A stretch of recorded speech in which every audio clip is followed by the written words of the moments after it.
Samantala, bago tayo magpatuloy sa ating talakayan, humingi muna tayo ng updates sa Department of Justice mula kay Undersecretary Marge Yusek.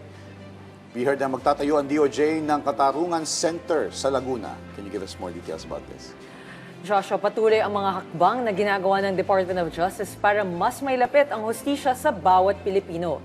Iyan ay matapos mabigyan ng lupa ang DOJ ng pamahalang lokal ng Laguna kung saan itatayo ang Katarungan Center na magsisilbing tanggapan ng DOJ sa probinsya para mas mabilis na mayahatid ang mga serbisyo nito sa publiko.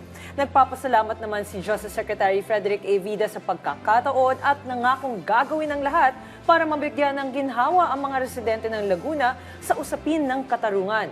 Nagbigay-pugay din ng DOJ kay Laguna Governor Sol Aragones Sampelo na nagsilbing daan para maisakatuparan ang proyekto. Ang pagtatayo ng mga Katarungan Center ay bahagi ng advokasya ng kasalukuyang administrasyon na maghatid sa tao ng real justice for all. At Yusek, nagbigay naman si Justice Secretary Vida ng visa relief sa mga dayuhang naipit sa Sigalot sa gitnang silangan. Para saan po ito, Yusek?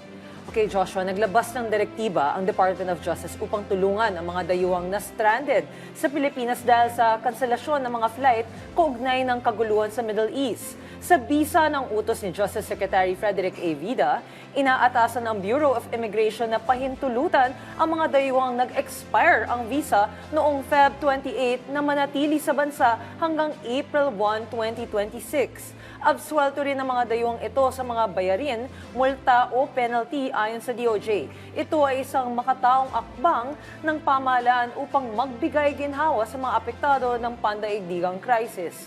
Pangako ni Secretary Vida na sa kabila ng kaguluhan na hinaharap ng mundo, mananatili ang kahandaan ng Pilipinas sa umaagapay sa mga naapektuhan sa gulo sa gitnang silangan, Pilipino man o hindi, bilang pakikiisa sa international community.